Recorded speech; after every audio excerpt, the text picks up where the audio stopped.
Hello Kadapa people, welcome to RK constructions Kadapa.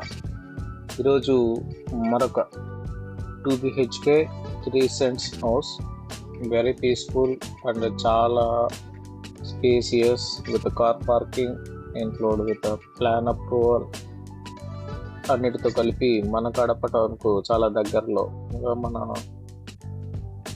Old royal Enfield షోరూమ్కి అతి దగ్గరలో. మీకు ఇంటి దగ్గర నుంచి చూస్తే డైరెక్ట్గా బైపాస్ రోడ్ కనపడుతుంది అండ్ మీకు విత్ ఇన్ 50 meters డిస్టెన్స్లోనే మెయిన్ రోడ్కు దగ్గరలో ఉంది. సో ఈ హౌస్ యొక్క పూర్తి వివరాలు మరొక వీడియోలో పూర్తి డీటెయిల్స్తో చూద్దాం. Thanks for watching.